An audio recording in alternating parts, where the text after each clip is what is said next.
Hello बच्चों, आप सभी का स्वागत है इस वीडियो में।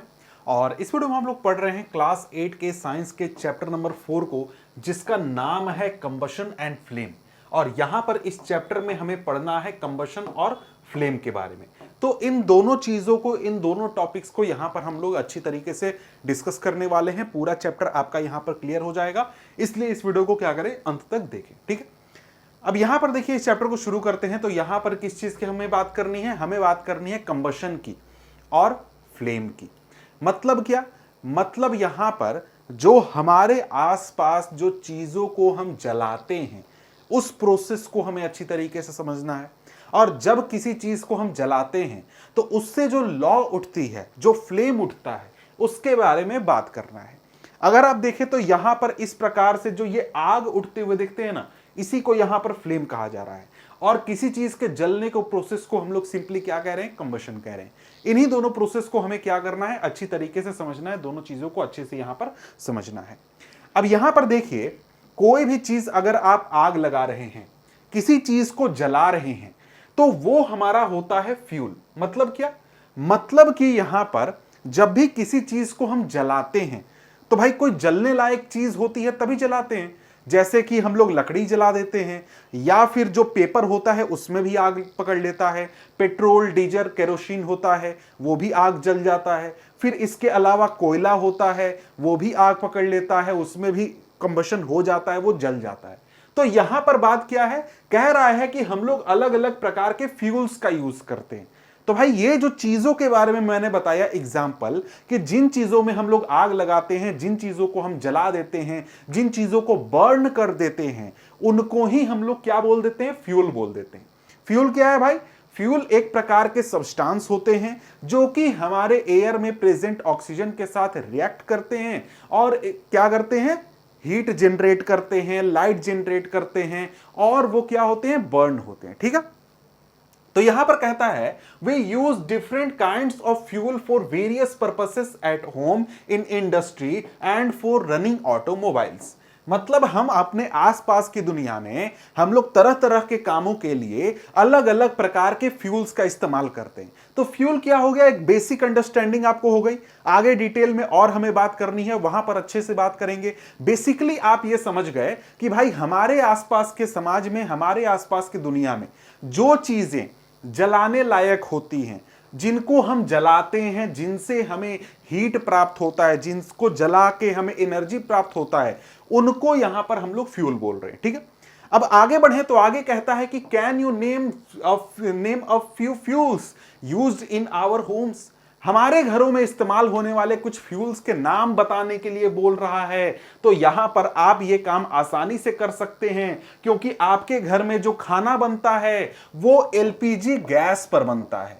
तो ये जो एलपीजी गैस है, ये क्या है? एक प्रकार का फ्यूल है, जिसमें जो चूल्हा जलता है तो आप देखते हैं कि वहां पर फ्लेम निकलता है, वहां पर आग उठता है। इसी प्रकार से जो हमारी गाड़ियों में जो पेट्रोल हम लोग यूज करते हैं बाइक्स में, इसके अलावा जो हम लोग डीजल यूज करते हैं, या फिर कार्स में जो हम लोग सीएनजी यूज करते हैं, या फिर जो हमारा कोयला होता है, या फिर जो हमारा वुड होता है, या फिर गांवों में जो गाय के गोबर के जो काउ डंग केक यूज होते हैं, ये सब क्या हैं? ये सब हमारे फ्यूल्स हैं, जिनसे कि हमें क्या प्राप्त होता है? जिनसे हमें हीट एनर्जी प्राप्त होता है, जिनसे एनर्जी प्राप्त होता है, जिससे कि हम अपने तरह तरह के कामों को, जरूरतों को पूरा करते हैं।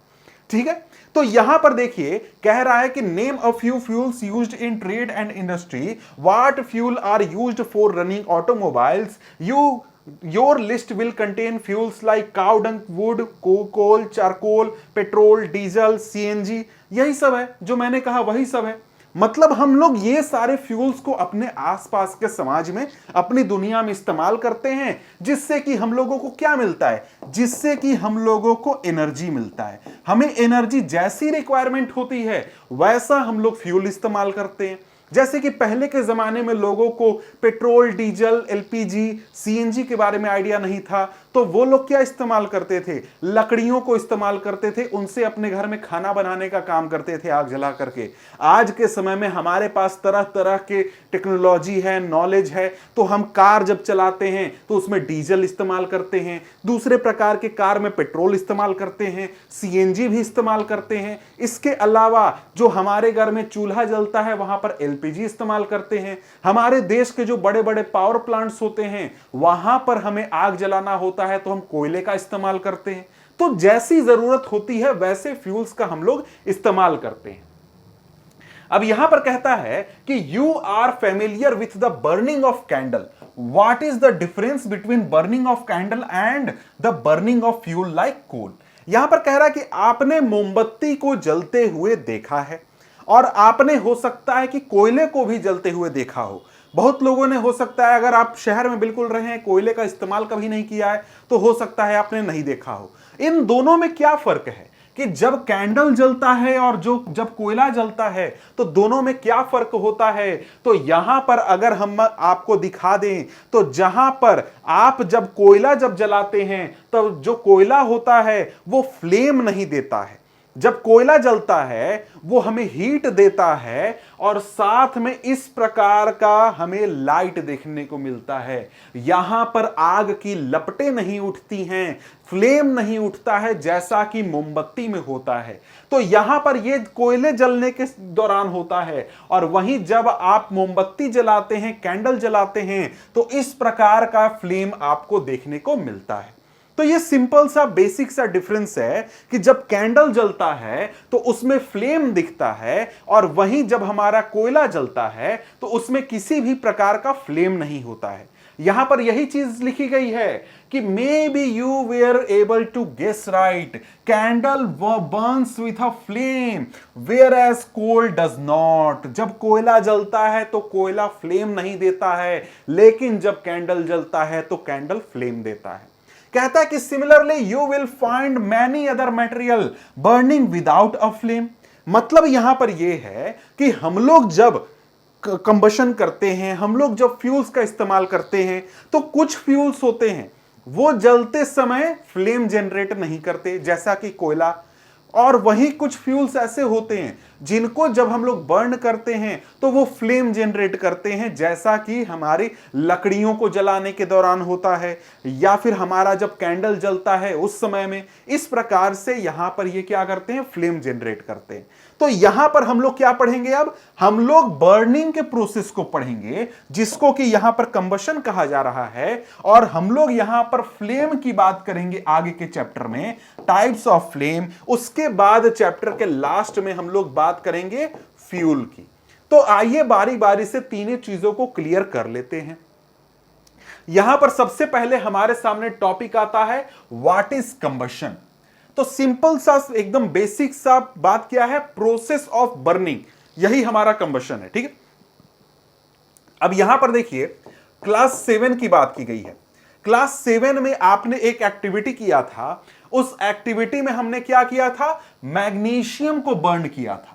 मैग्नीशियम रिबन को हम जब बर्न करते हैं तो क्या होता है? मैग्नीशियम ऑक्साइड का फॉर्मेशन होता है, और साथ में जब ये मैग्नीशियम बर्न होता है उस दौरान ये हीट जनरेट करता है और वाइट डैजलिंग फ्लेम जनरेट करता है।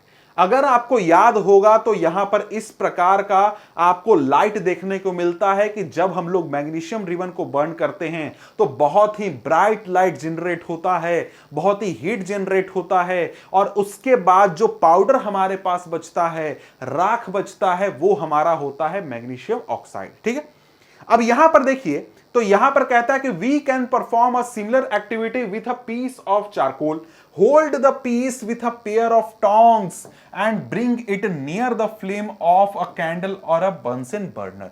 कहता है कि क्या करो, एक कोल का पीस लो, कोयले का पीस लो, उसको टोंग्स की मदद से पकड़ो और उसको आग के ऊपर ले जाओ, उसको जलाने की कोशिश करो।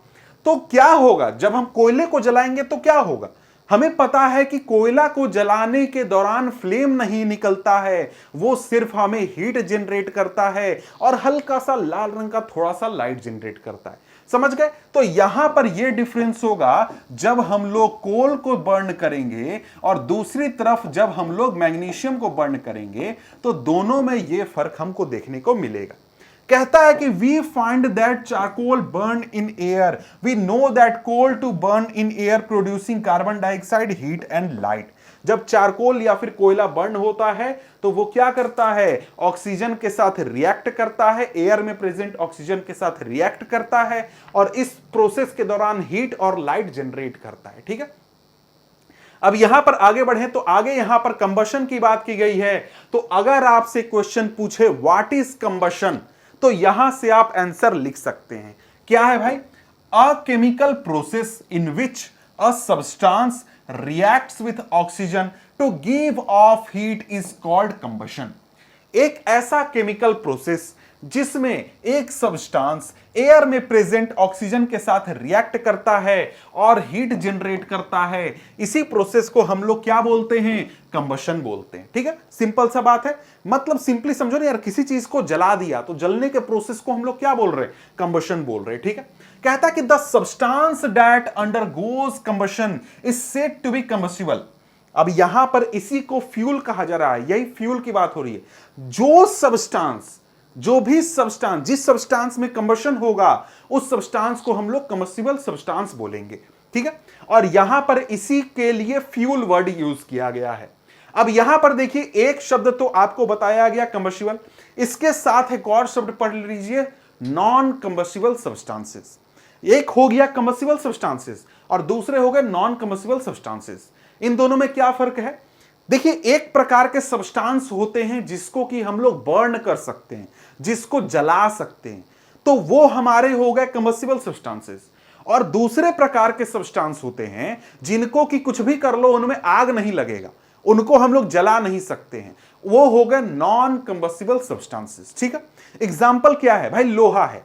लोहा को तुम आग में रख दो, कितना भी उसमें कुछ भी कर लो, वो फ्लेम जनरेट नहीं करेगा। वो गर्म होके भले ही पिघल जाएगा या फिर वो क्या हो जाएगा, लिक्विड के फॉर्म में हो जाएगा, लेकिन वो फ्लेम जनरेट नहीं करेगा। इसी प्रकार से दूसरे मेटल्स बहुत सारे हैं जिनको कि तुम बर्न नहीं कर सकते हो, जला नहीं सकते हो, वो भले ही मेल्ट हो जाएं लेकिन उनको जला नहीं सकते हो तुम। तो यहां पर ये हो गया डिफरेंस कंबस्टिबल सब्सटेंसेस और नॉन कंबस्टिबल सब्सटेंसेस। तो भैया देखो, जो सब्सटेंसेस कंबस्टिबल होते हैं उनको हम लोग फ्यूल के रूप में इस्तेमाल कर सकते हैं, अपने हीट एनर्जी या फिर एनर्जी प्राप्त करने के लिए इस्तेमाल कर सकते हैं। अब यहां पर कहता है कि देखो भाई, बात यह है कि फ्यूल जब हम लोग शब्द सुनते हैं तो जनरली फ्यूल हम लोग यूज करते हैं पेट्रोल डीजल वगैरह के लिए, लेकिन जो फ्यूल है जिससे कि हम लोग फ्लेम जनरेट कर रहे हैं, जिसमें कि हम लोग जो कि कंबस्टिबल है, जिसमें कंबशन हो रहा है, वो फ्यूल हमारा सॉलिड भी हो सकता है, लिक्विड भी हो सकता है और गैस भी हो सकता है। कई बार देखो हम लोग कोयला जलाते हैं, कोयला हमारा सॉलिड फ्यूल है। उसी प्रकार से हम लोग पेट्रोल डीजल यूज करते हैं, वो हमारा लिक्विड फ्यूल है। और वहीं हमारा जो एलपीजी है या फिर सीएनजी है वो हमारा गैस फ्यूल है। तो गैस जो फ्यूल है वो किसी फॉर्म में हो सकता है। और कई बार यहां पर जब कंबशन होता है तो लाइट भी जनरेट होता है, और कई बार कंबशन के दौरान हमें फ्लेम देखने को मिलता है और कई बार हमें ग्लो देखने को मिलता है। जैसे कि कभी कभी तुम आग जलाओगे तो तुमको ऐसा फ्लेम उठता हुआ दिखेगा, लेकिन कोयले जैसे सब्सटेंसेस को जलाओगे तो वो ग्लो करेंगे, वो फ्लेम नहीं देंगे। समझ गए? तो यहां पर यह चीज हमने कंबशन के बारे में यहां पर क्लियर कर ली। अब कहता है, in the reaction mentioned above magnesium and charcoal are combustible substances. हमने ऊपर मैग्नीशियम की बात की कि भैया मैग्नीशियम को हम लोग बर्न करते हैं एयर में, तो वो एयर में प्रेजेंट ऑक्सीजन के साथ रिएक्ट करता है और मैग्नीशियम ऑक्साइड बना देता है, और इस प्रोसेस के दौरान यहां पर बहुत हीट और लाइट जनरेट होता है। ये जो रिएक्शन है, इस रिएक्शन में हमारा मैग्नीशियम क्या है? Combustible substances. क्यों? क्योंकि उसमें कंबशन हो सकता है, उसको हम लोग जला सकते हैं, बर्न कर सकते हैं। इसी प्रकार से जो चारकोल है, चारकोल को भी हम लोग बर्न कर सकते हैं, जला सकते हैं, इसलिए ये क्या है? कंबस्टिबल सब्सटेंसेस है। ठीक है, अब यहां पर देखिए भाई, बूझो है। बूझो क्या बोलता है? बोलता है कि भाई हमें तो बताया गया कि फूड हमारा फ्यूल है हमारी बॉडी के लिए, हम लोग जो फूड कंज्यूम करते हैं वो हमारी बॉडी के लिए फ्यूल है। तो जी हां, बिल्कुल बात सही है। हमारे शरीर को की जो एनर्जी रिक्वायरमेंट है वो कहां से पूरी होती है? तो जो हम लोग फूड कंज्यूम करते हैं उससे हमारे शरीर की एनर्जी की रिक्वायरमेंट पूरी होती है। तो हमारे लिए फ्यूल क्या हो गया भाई? हमारा फूड हो गया। हमारे शरीर में कई प्रकार के केमिकल रिएक्शंस होते हैं जिससे कि उस फूड से एनर्जी को एक्सट्रैक्ट किया जाता है, निकाला जाता है और हमारा शरीर उसको यूज करता है। अब यहां पर यही चीज कहता है, पहेली बोलती है, बुझो को बताती है, rightly so in our body food is broken down by reaction in which oxygen and heat is produced. We learn that in class 7। Class 7 के चैप्टर 2 में यह चीज तुम लोग पढ़ चुके हो। यहां पर रिस्पिरेशन प्रोसेस की बात कर रहा है कि भाई हम लोगों के शरीर में किस प्रकार से एनर्जी जनरेट किया जाता है। अब यहां पर आपके सामने एक्टिविटी 4.1 एक्टिविटी में बोलता है कि कई प्रकार के मटेरियल आप लोग कलेक्ट कीजिए, जैसे कि स्ट्रॉ को कलेक्ट कीजिए, मैच स्टिक को कलेक्ट कीजिए, केरोसिन ऑयल लीजिए, पेपर लीजिए, आयरन नेल लीजिए, स्टोन पीसेस लीजिए, ग्लास लीजिए। ये सब चीजों को लीजिए और इन सब चीजों को लेने के बाद इन सब को जलाने की कोशिश कीजिए और जलाने के प्रोसेस के दौरान यहां पर बताइए कि कौन सा सब्सटेंस हमारा कंबस्टिबल है और कौन सा सब्सटेंस हमारा नॉन कंबस्टिबल है। तो यहां पर अगर तुम लकड़ी को जलाओगे तो क्या लकड़ी में आग हो जाता है, मतलब लकड़ी कंबशन करता है, वुड कंबस्टिबल है? तो भाई हां, लकड़ी में आग थोड़ा देर लगेगा, थोड़ा मुश्किल होगा, लेकिन पकड़ लेगा। पेपर भी कंबस्टिबल है। आयरन नेल्स, क्या लोहे की कांटियों में तुम आग जला सकते हो? जी नहीं। क्या लोहे की कांटियां फ्लेम जनरेट करेंगी या फिर ग्लो करेंगी? जी नहीं, बिल्कुल नहीं, ये कंबस्टिबल नहीं है। केरोसिन ऑयल क्या कंबस्टिबल है? जी हां, बहुत आसानी से आग पकड़ लेता है, तो ये केरोसिन ऑयल हो गया। स्टोन पीसेस, क्या पत्थर में आग जनरेट हो सकता है? पत्थर को तुम जला सकते हो लकड़ियों के जैसे? जी नहीं, बिल्कुल नहीं। इसके बाद स्ट्रॉ, हां भाई, स्ट्रॉ को हम लोग जला सकते हैं। चारकोल, जी हां, बिल्कुल जला सकते हैं। मैच स्टिक, हां, जला सकते हैं। ग्लास, क्या ग्लास को तुम बर्न कर सकते हो? नहीं बर्न कर सकते हो। तो ग्लास हमारा क्या हो जाएगा? सॉरी, यहां क्रॉस मैंने कर दिया, ये ऐसे होगा, ठीक है, यहां पर टिक होगा, ठीक है। तो यहां पर क्या होगा? यहां पर आपका ग्लास भी नॉन कंबस्टिबल सब्सटेंस हो गया। तो सिंपली आपको यह चीज समझ में आ गया कि हमारे आसपास की दुनिया में कुछ सब्सटेंसेस कंबस्टिबल होते हैं, कुछ सब्सटेंसेस नॉन कंबस्टिबल होते हैं, कुछ में फ्लेम या फिर कंबशन हो जाता है, कुछ में कंबशन नहीं होता है, ठीक है। अब यहां पर आगे बढ़े तो आगे क्या कहता है? कहता है कि can you name some more substances which are combustible. तो भाई देखो, तुम्हारे आसपास दुनिया में बहुत सारे एग्जांपल्स हैं जहां पर तुम अलग अलग चीजों का एग्जांपल बता सकते हो कि कौन सा चीज कंबस्टिबल है। भाई देखो ना, तुम्हारे आसपास अगर तुम देखो तो जो वुड है वो तो भाई बोल दिया गया, जो पेपर है वो भी बोल दिया गया। मतलब बहुत सारी चीजें हैं जो कि तुम बता सकते हो कि जिनमें आग आसानी से लग जाता है, ठीक है। अब कहता है कि let us investigate conditions under which combustion take place. अब हमें समझना है कि भाई कंबशन हो रहा है, कंबस्टिबल सब्सटेंसेस में कंबशन हो रहा है, ये हमके समझ में आ गया। अब समझना है कि कंबशन होने के लिए क्या क्या कंडीशन होते हैं, कैसे कंबशन होता है। ये चीजें यहां पर हम लोग अब क्या बात करेंगे? एक्टिविटी में बात करेंगे। एक्टिविटी बहुत ही सिंपल है। एक्टिविटी में क्या करना है? एक कैंडल आपको क्या करना है? टेबल पर रखना है, उसको जला देना है, ठीक है। जैसे कैंडल नॉर्मल बर्न होता है वैसे आपको जला देना है, ठीक है। अब यहां पर इसके साथ ही आपको लेना है एक ग्लास चिमनी। डिजाइन आप देख रहे हैं, इस प्रकार का ग्लास चिमनी लेना है जो कि ऊपर से खुला है और नीचे से भी खुला है, दोनों तरफ से। ये क्या है? ये ग्लास चिमनी हमारा खुला है, ठीक है। अब यहां पर क्या करेंगे? सबसे पहले हम लोग दो वुडन ब्लॉक लेंगे, जो कि यहां पर ये वुडन ब्लॉक आपको दिख रहा है। इस वुडन ब्लॉक को रख करके उसके ऊपर से चिमनी हम लोग रख देंगे। और ऐसा क्यों करेंगे? ऐसा इसलिए करेंगे ताकि यहां से हमारा एयर अंदर की ओर आसानी से जा सके। यहां पर जो ग्लास है और टेबल है, इसके बीच में गैप होना चाहिए ताकि एयर अंदर की ओर जा सके। अगर आप इस प्रकार से चिमनी को रखते हैं तो आपको देखने को मिलेगा कि यहां पर ये जो कैंडल है ना, ये बहुत ही आसानी से स्मूथली एकदम बर्न कर रहा है। इसको किसी भी प्रकार की परेशानी नहीं हो रही है, दिक्कत नहीं हो रही है, ठीक है भाई।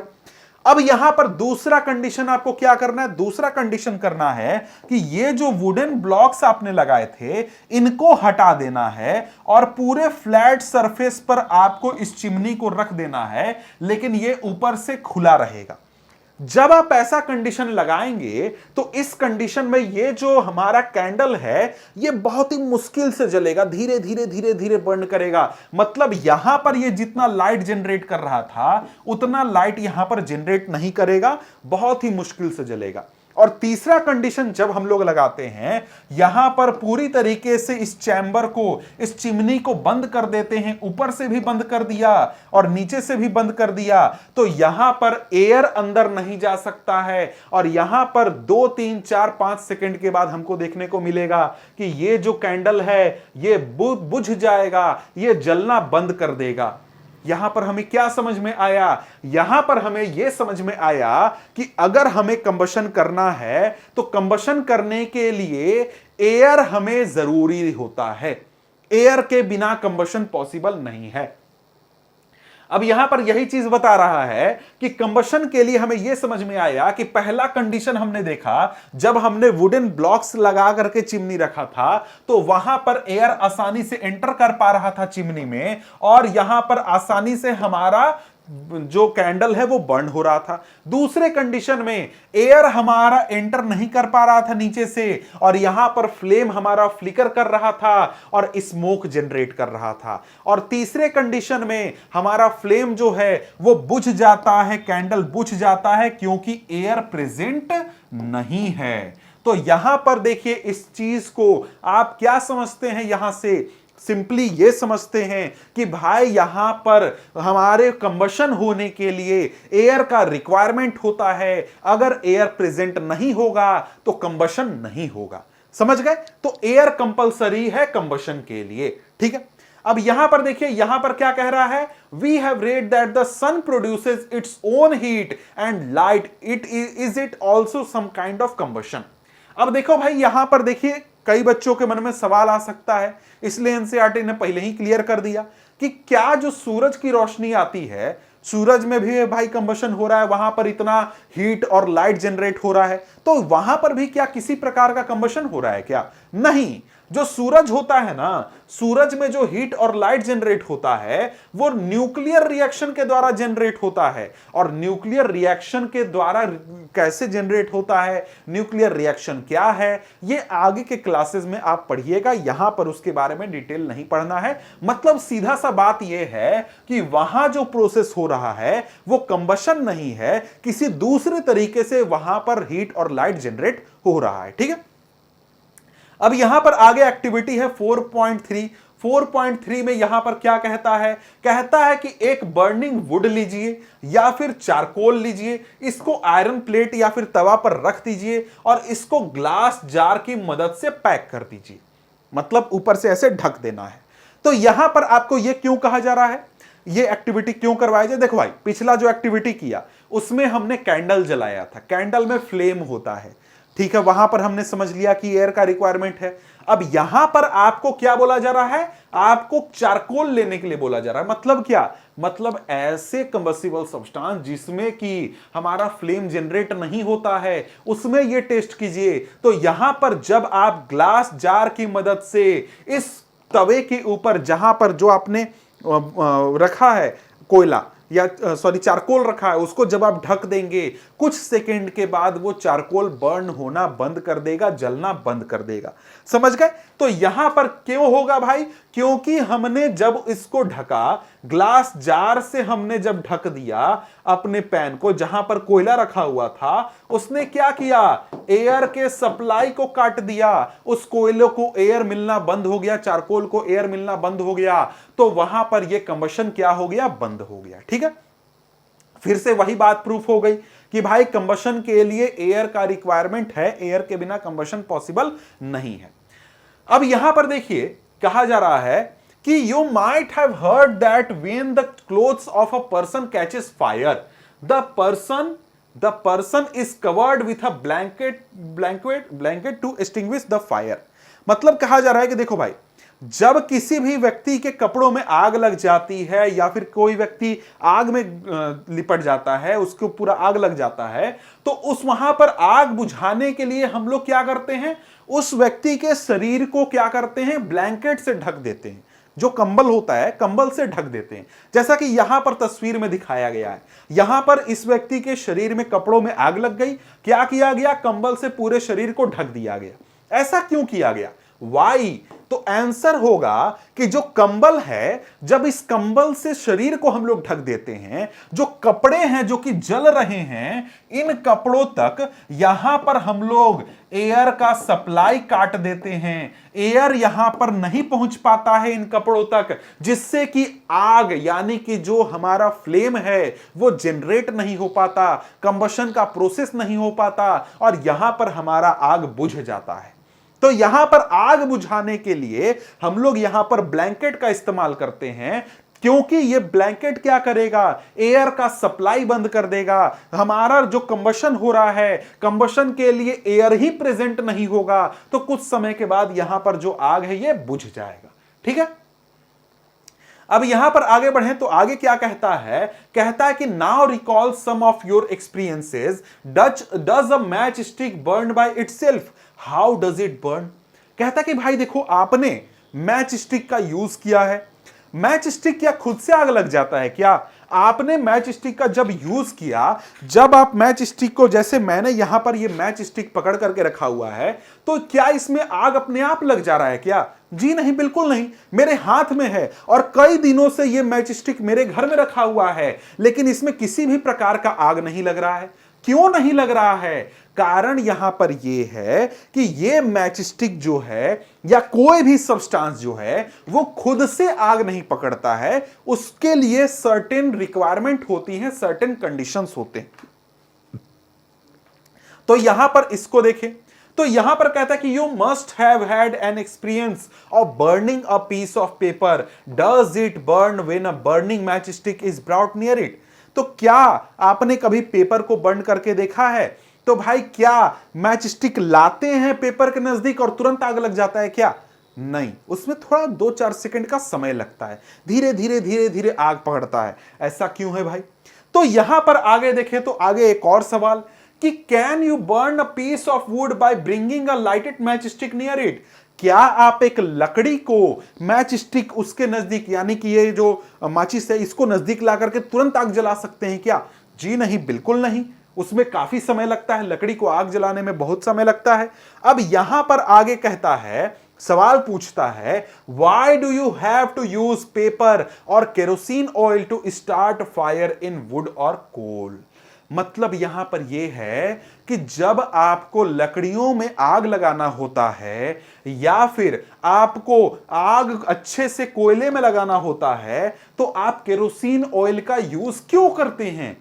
भाई देखो, यहां पर बहुत इंपॉर्टेंट कंसेप्ट आपको समझना है, इसलिए ये 3-4 सवाल आपको पूछे गए। ठीक है, अब यहां पर फॉरेस्ट फायर की बात हम लोग बाद में करेंगे, पहले हम लोग आगे देख लेते हैं। ठीक है, अब यहां पर कहता है, do these experience tell you that different substances catches fire at different temperature. अब यहां पर देखिए क्या कंसेप्ट है, कंसेप्ट है इग्निशन टेम्परेचर का। इग्निशन टेम्परेचर क्या है भाई, इसको समझते हैं, फिर हम पूरा process match stick, paper, wood वाला बात समझेंगे। कहता कि the lowest temperature at which a substance catches fire is called ignition temperature. मतलब एक ऐसा टेम्परेचर, मिनिमम टेम्परेचर, जिस पर कोई भी सब्सटेंस आग पकड़ ले, बर्न हो जाए, कंबशन उसमें हो जाए, उस टेम्परेचर को हम लोग क्या बोलते हैं? इग्निशन टेम्परेचर बोलते हैं। अब देखो यहां पर देखो, ये मैच स्टिक है, इसमें तुमको क्या देखने को मिलता है? देखने को मिलता है कि यहां पर तुमको एक रफ सरफेस दिया गया है और यहां पर तुम्हारे मैच स्टिक के ऊपर कुछ लगाया गया है, कुछ पेस्ट जैसा है। अब जब इस मैच स्टिक को मैं यहां पर रब करूंगा ऐसे, तब यहां पर इस मैच स्टिक में आग पकड़ लेता है, इसमें कंबशन हो जाता है। जैसे मैं यहां पर दिखाई देता हूं, यहां पर देखो, देखो ये ऐसा क्यों हुआ कि मैंने जब इस मैच स्टिक को यहां पर रब किया, तब इसमें जाकर के ये हमारा आग पकड़ लिया, यहां पर कंबशन हो गया। ऐसा क्यों हुआ? ऐसा इसलिए हुआ क्योंकि यहां पर जो हमारे इस मैच स्टिक पर जो पेस्ट लगाया गया है, जो यहां पर सब्सटेंसेस लगाए गए हैं, उनका एक खास इग्निशन टेम्परेचर है। जैसे उदाहरण के लिए हो सकता है कि इस मैच स्टिक पर जो सब्सटेंस है उसका इग्निशन टेम्परेचर 70 डिग्री सेल्सियस है, कि भाई ये सब्सटेंस का टेम्परेचर जब 70 डिग्री सेल्सियस हो जाएगा तब इसमें आग लग जाएगा। समझ गए? ये इसका मान लीजिए, मैं एक्यूरेट नहीं बोल रहा हूं, ये मान लीजिए कि 70 डिग्री सेल्सियस इसका क्या है, इग्निशन टेम्परेचर है। और जब हम इस प्रकार से इसको रब करते हैं, ऐसे जब करते हैं, तो यहां जो फ्रिक्शन होता है, इस फ्रिक्शन की वजह से इस हमारे सब्सटेंस का टेम्परेचर राइज कर जाता है, जिससे कि यहां पर जो सब्सटेंस लगाया गया है मैच स्टिक के टिप पर, उसमें क्या हो जाता है, कंबशन हो जाता है। ठीक है, इस तरीके से बेसिक कंसेप्ट पर यह हमारा काम करता है। अब यहां पर अगर हम लोग समझें तो हम एक प्रकार से समझ गए कि इग्निशन टेम्परेचर क्या है, वो मिनिमम टेम्परेचर जिस पर किसी सब्सटेंस में आग लग जाए या फिर उसमें कंबशन हो जाए। तो यहां पर अगर तुम देखो तो यहां पर कुछ सवाल हमसे पूछे गए थे, इनको जरा सा हम लोग रिवाइज करते हैं, फिर से देखते हैं। तो क्या मैच स्टिक खुद से जल जाता है? तो भाई नहीं जलता है। इसको हमें क्या करना पड़ता है, इस प्रकार से रब करना पड़ता है, मतलब कि एक प्रकार से फ्रिक्शन देते हैं, और उस फ्रिक्शन की वजह से मैच स्टिक के टिप पर जो पेस्ट होता है उस पेस्ट का टेम्परेचर राइज करता है, और वो टेम्परेचर जब इग्निशन टेम्परेचर के ऊपर पहुंच जाता है तो ये मैच स्टिक में आग लग जाता है। ठीक है, अब यहां पर आगे बढ़े तो आगे पेपर की बात की गई है कि तुम जब पेपर को बर्न करने की कोशिश करते हो तो क्या उसमें बहुत ज्यादा समय लगता है या फिर अचानक से आग पकड़ लेता है? नहीं। जब तुम पेपर को बर्न करते हो तो पेपर के पास तुम जब आग को लाते हो तो 1 सेकेंड, 2 सेकेंड, 4 सेकेंड का समय लेता है पेपर बर्न करने में। क्यों लेता है? क्योंकि यहां पर भी इग्निशन टेम्परेचर की बात है कि जब पेपर का टेम्परेचर पेपर के इग्निशन टेम्परेचर के ऊपर चला जाएगा तब उसमें कंबशन हो जाएगा। और जब तक हम लोग आग दे रहे हैं और वहां पर वो पेपर बर्न नहीं हो रहा है, क्यों नहीं हो रहा है? क्योंकि वो गर्मी को सोख रहा है, हीट एनर्जी को सोख रहा है अपना टेम्परेचर राइज करने में। इसी प्रकार से तुम अगर देखो तो यहां पर तुम जब वुड को बर्न करने की कोशिश करते हो, लकड़ी को जलाने की कोशिश करते हो, तो लकड़ी को जलाने में काफी समय हमें लगता है। लकड़ी को जलाना थोड़ा मुश्किल है, मतलब पेपर के कंपैरिजन में मुश्किल है। क्यों? क्योंकि लकड़ी का, वुड का जो कंबशन इग्निशन टेम्परेचर है वो पेपर के कंपैरिजन में हाई होता है। वुड को ज्यादा टेम्परेचर चाहिए कंबशन करने के लिए। अब तुम दूसरी तरफ देखो, अगर तुम केरोसिन ऑयल का यूज करो या फिर पेट्रोल डीजल का भी यूज कर लो तो इनमें तुरंत से अचानक से आग पकड़ लेगा। अगर जरा सा आग कांटेक्ट में भी आ गया ना पेट्रोल के, डीजल के, केरोसिन ऑयल के, तो तुरंत से भयानक से आग लग जाएगा। क्यों आग लग जाएगा भयानक से?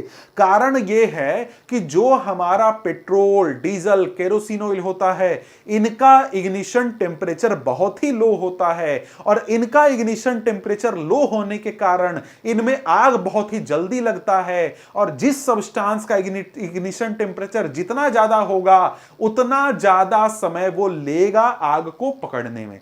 समझ गए? तो यहां पर सिंपल सी बात है कि कोई भी सब्सटेंस में जब हम लोग कंबशन करते हैं तो उसमें आग पकड़ने में कितना समय लगेगा वो उसके इग्निशन टेम्परेचर के ऊपर डिपेंड करता है। समझ गए?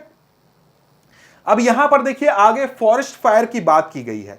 फॉरेस्ट फायर मतलब क्या? जंगल में लगने वाली आग की बात की जा रही है। तो यहां पर क्या होता है, जो जंगल होते हैं, जंगल में ऐसा अक्सर देखने को मिलता है कि जब गर्मी के दिन आते हैं तो गर्मी के दिनों में कई जगहों पर जो सूखे घास होते हैं वो अचानक से खुद ब खुद आग पकड़ लेते हैं। क्यों? क्योंकि वहां पर उनका टेम्परेचर इतना राइज कर जाता है कि उनके इग्निशन टेम्परेचर से ज्यादा हो जाता है, इसलिए उनमें आग पकड़ लेता है, और धीरे धीरे जो पेड़ होते हैं उनमें भी वो आग फैल जाता है, और धीरे धीरे पूरे जंगल में आग फैल जाता है। तो ये आपका प्रोसेस होता है फॉरेस्ट फायर का, और इन फॉरेस्ट फायर से बहुत ही ज्यादा नुकसान भी होता है हमारे एनवायरनमेंट को भी, जंगल को भी, जंगल में रहने वाले जीव जंतुओं को भी, और साथ में इनको कंट्रोल करना भी बहुत ही मुश्किल होता है क्योंकि ये बहुत ही लार्ज स्केल पर होते हैं। जब फॉरेस्ट फायर होता है ना तो कई किलोमीटर के एरिया में जंगल पूरे खाक हो जाते हैं, जल जाते हैं।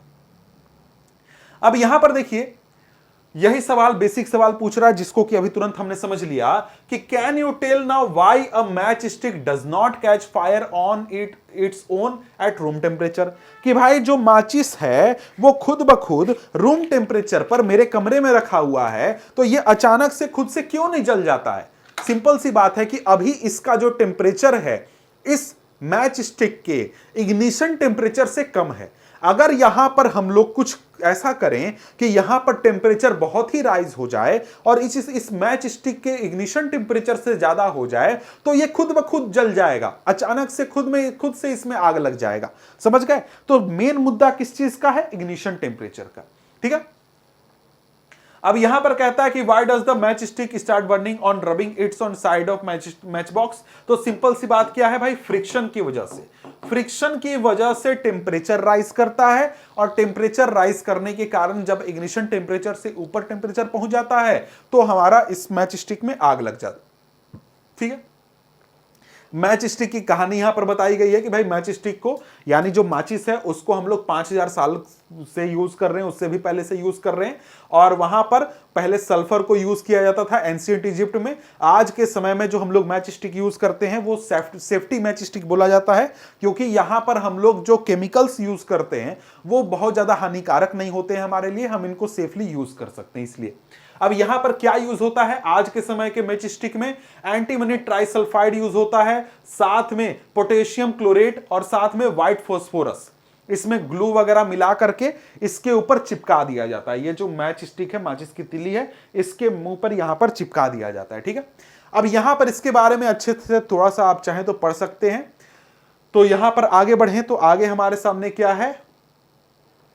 आगे यहां पर यहां पर यह भी बताया गया कि आज के समय में जो सेफ्टी मैच होता है उसमें सिर्फ एंटीमनी ट्राइसल्फाइड और पोटेशियम क्लोराइड होता है, और व्हाइट फास्फोरस हम लोग यहां पर यूज नहीं करते हैं। और यहां पर रेड फास्फोरस का हमारा ये जो रबिंग सरफेस है, रेड फास्फोरस और ग्लास का मिलाकर बनाया जाता है। ठीक है, तो इसको थोड़ा डिटेल में आप पढ़ लें, थोड़ा एक्स्ट्रा जानकारी है, लेकिन जो इंपॉर्टेंट पॉइंट था वो मैंने आपको बता दिया। ठीक है, अब यहां पर देखिए, यहां पर क्या कह रहा है कि we find that a combustible substance can not catch fire और burn as long as its temperature is lower than its ignition temperature. यह बात हमको समझ में आ गई कि कोई भी कंबस्टिबल सब्सटेंस है उसमें तब तक आग नहीं लगेगा, तब तक उसमें फायर नहीं होगा जब तक कि उसका टेम्परेचर इग्निशन टेम्परेचर से कम हो। मतलब ये जो हमारी माचिस की तीली है इसमें कब तक आग नहीं लगेगा? जब तक इसका टेम्परेचर इसके इग्निशन टेम्परेचर से कम ना हो। ठीक है, और हां एक चीज, एक पॉइंट मैं हाईलाइट करना चाहता हूं, शायद हाईलाइट आपको क्लियर नहीं हुआ, कि देखो हर एक सब्सटेंस, अलग अलग सब्सटेंस जो होते हैं उन सब का इग्निशन टेम्परेचर अलग अलग होता है। जैसे इसका हो सकता है 70 डिग्री सेल्सियस हो, या फिर हो सकता है पेपर का 100 डिग्री सेल्सियस हो सकता है जो लकड़ी है, वुड है, उसका 200 डिग्री सेल्सियस हो। सबका अलग अलग अपना अपना इग्निशन टेम्परेचर होता है। तो इसमें आग लगने के लिए इसका खुद का इग्निशन टेम्परेचर से ज्यादा टेम्परेचर होना चाहिए, पेपर में आग लगने के लिए पेपर के इग्निशन टेम्परेचर से ज्यादा होना चाहिए। ठीक है, अब यहां पर आगे कहता है कुछ एग्जांपल हैं कि have you ever seen cooking oil catching fire when a frying pan is kept for long on a burning stove. कि भाई कभी तुमने खाना बनने के दौरान देखा है कि जो हमारा फ्राइंग पैन होता है उसमें आग लग जाता है? यह चीज तुमने जनरली देखा होगा कि जहां पर तुम फास्ट फूड खाने जाते हो, चाट चाउमीन खाने जाते हो, वहां पर जब खाना बनता है ना, वहां पर जब चाउमीन को फ्राई किया जाता है, चिली वगैरह फ्राई किया जाता है, तो वहां पर बहुत फायर, ऐसे बुम बुम फायर निकलता है। क्यों? क्योंकि वहां पर वो जो बर्तन है और उसमें जो तेल है वो काफी देर से आग के ऊपर है और उसका टेम्परेचर बहुत ही ज्यादा राइज कर चुका है। उसके इग्निशन टेम्परेचर से ऊपर जब पहुंचता है तो वो वहां पर फायर इस प्रकार से जनरेट कर देता है। आगे कहता है कि kerosene oil and would do not catch fire on their on eight room temperature. जो केरोसिन ऑयल है, चाहे हमारा वुड है, वो रूम टेम्परेचर पर खुद से फायर नहीं पकड़ता है, लेकिन केरोसिन ऑयल को जरा सा हीट कर दो, थोड़ा सा हीट कर दो, वो उसमें आग तुरंत लग जाएगा। लेकिन अगर तुम लकड़ी को हीट करोगे थोड़ा सा तो उसमें तुमको आग देखने को नहीं मिलेगा। इसका मतलब क्या हुआ? मतलब यह हुआ कि जो केरोसिन ऑयल है इसका इग्निशन टेम्परेचर वुड से कम होता है। ये तो भाई हम पहले ही बात कर चुके हैं कि जो हमारे केरोसिन ऑयल है या पेट्रोल है, डीजल है, इनका इग्निशन टेम्परेचर जो होता है वो बहुत ही कम होता है। एक और चीज तुमको यहां पर समझाता हूं। देखो, तुम्हारे घर में जो गैस चूल्हा है, जो गैस बर्नर है, जिसमें कि हम लोग एलपीजी गैस यूज करते हैं, इस एलपीजी गैस को जलाने के लिए तुम क्या यूज करते हो? एक लाइटर का यूज करते हो, समझ गए? और उस लाइटर में क्या होता है? बस छोटी सी चिंगारी जनरेट होती है और उस छोटी सी चिंगारी से तुरंत तुम्हारा ये एलपीजी में आग पकड़ लेता है। क्यों? क्योंकि उसका इग्निशन टेम्परेचर बहुत ही कम होता है, इस वजह से। तो यहां पर अगर हम लोग देखें तो आगे यहां पर कह रहा है कि does it mean that we need to take special care in storing kerosene oil? जी हां, बिल्कुल सही बात है कि अगर केरोसिन ऑयल तुम स्टोर कर रहे हो तो बहुत ही सोच समझकर ध्यान से तुम्हें स्टोर करने की जरूरत है। आगे कहता है कि the following activity shows that it is essential for a substance to reach ignition temperature to burn. अब भाई देखो, इग्निशन टेम्परेचर की बात सही है, जो हमने अभी तक इग्निशन टेम्परेचर के बारे में पढ़ा वो बिल्कुल सही है। इस चीज को समझने के लिए यहां पर हमें एक्टिविटी 4.4 देखने की जरूरत है। क्या बोल रहे और बनाना है? हाँ, थोड़ा सा कल चैप्टर खत्म हो जाएगा। कितना देर? आधा घंटा।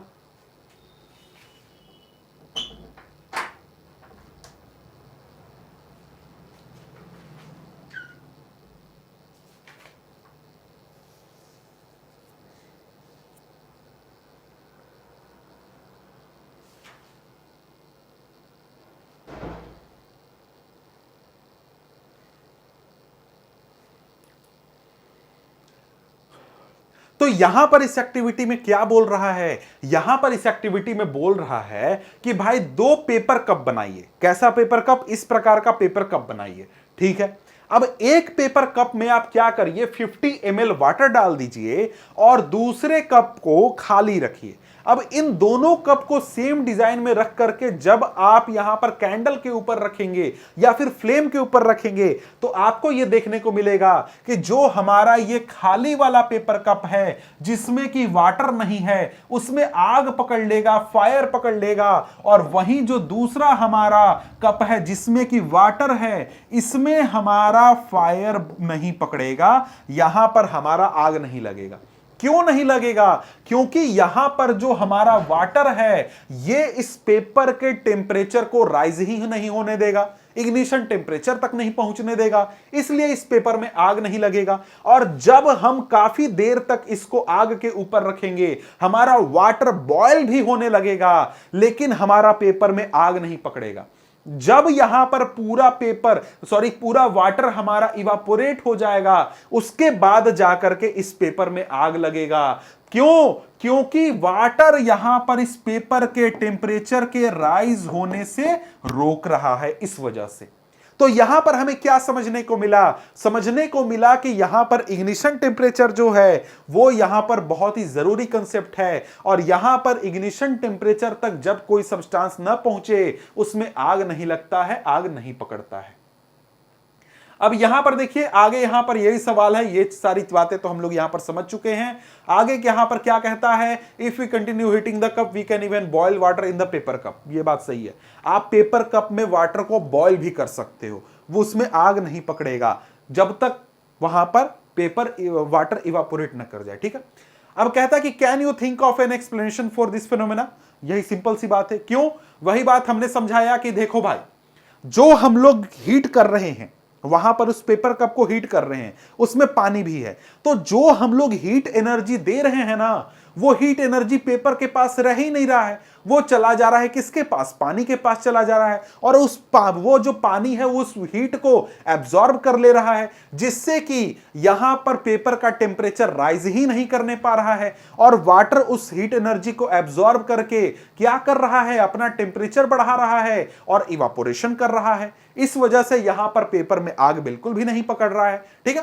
कहता है कि so in the presence of water the ignition temperature of paper is not reached. मतलब जब तक पेपर में वाटर है तब तक इग्निशन टेम्परेचर वहां पर रीच नहीं होता है और इस वजह से पेपर हमारा बर्न नहीं होता है। और इसके बाद आगे देखें तो आगे हमारा कहता है कि the substances which have very low ignition temperature and can easily catch fire with a flame are called inflammable substances.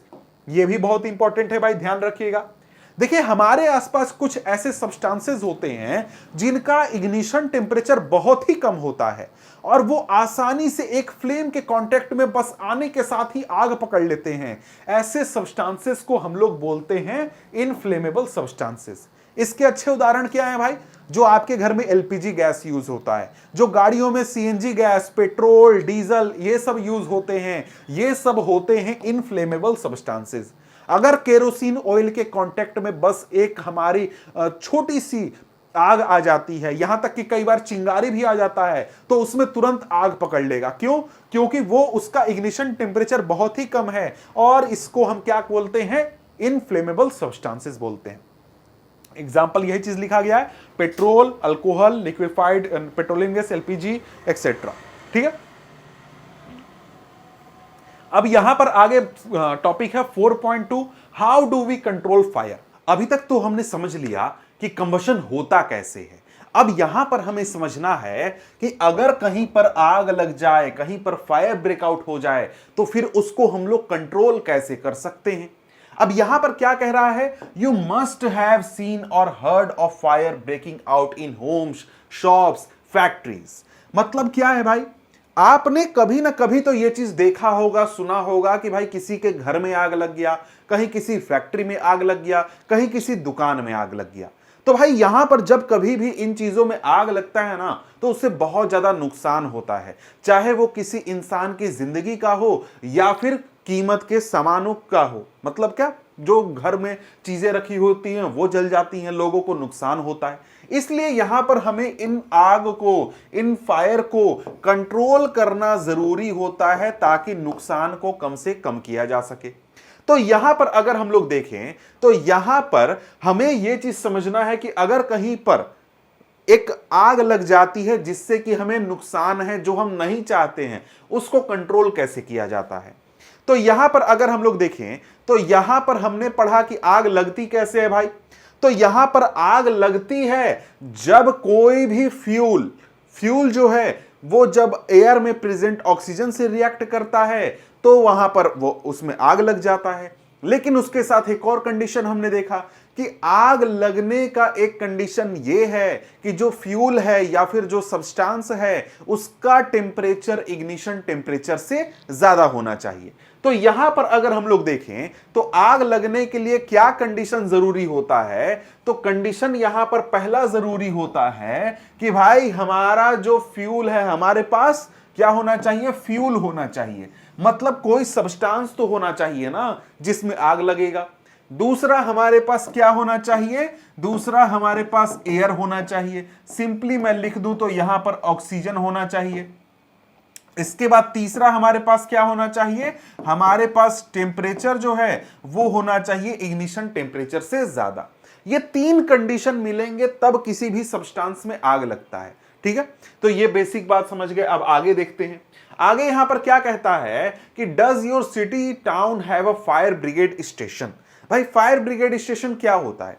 देखिए ये एक तरीके का डिपार्टमेंट होता है जिसका ये जिम्मेदारी होता है कि अगर शहर में कहीं भी आग लग जाता है तो वो इस आग को बुझाने का काम करते हैं। इसके लिए इन्हें ट्रेनिंग दिया जाता है, इनके पास इक्विपमेंट होता है, इनके पास टैंकर भर भर के पानी होते हैं जिससे कि ये लोग क्या करते हैं? आग को बुझाने का काम करते हैं। अब यहां पर देखिए, आपने कभी भी फायर ब्रिगेड के वर्किंग को अगर देखा होगा तो फायर ब्रिगेड अगर आते हैं तो ये क्या करते हैं? ये सबसे पहले क्या करेंगे? अपना टैंकर लेकर आएंगे, जो इनका स्पेशल टैंकर होता है, उससे ये पानी स्प्रे करते हैं। जिस भी घर में आग लगा हुआ है या जिस दुकान में आग लगा हुआ है वहां पर ये सबसे पहले क्या करते हैं? पानी स्प्रे करते हैं। यहां पर भी यही चीज लिखी गई है। तो यहां पर ये लोग पानी स्प्रे क्यों करते हैं? इसका कारण ये है कि ये लोग जब किसी भी कंबस्टिबल सब्सटेंस के ऊपर, मतलब जो घर है, घर में जो भी चीजें हैं जिसमें आग लग सकता है, उसके ऊपर पानी स्प्रे करके ये कोशिश करते हैं कि जो चीजें हैं, जो सब्सटेंस है, कंबस्टिबल सब्सटेंस है, उसका टेम्परेचर कम किया जाए और उसका टेम्परेचर इग्निशन टेम्परेचर के नीचे लाया जाए।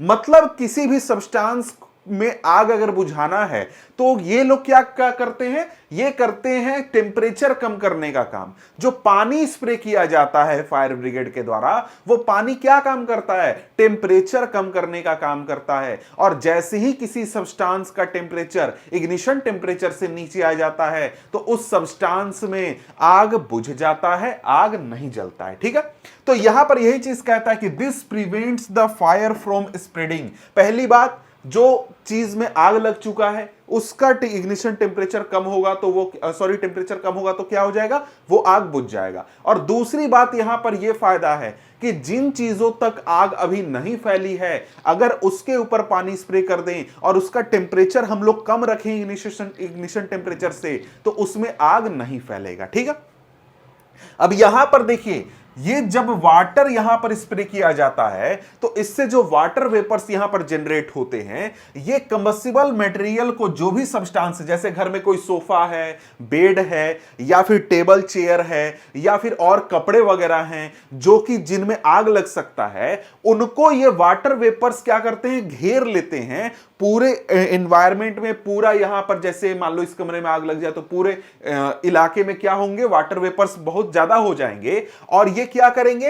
एयर के सप्लाई को कट कर देंगे, जिससे कि आग जो है वो बुझ जाएगा।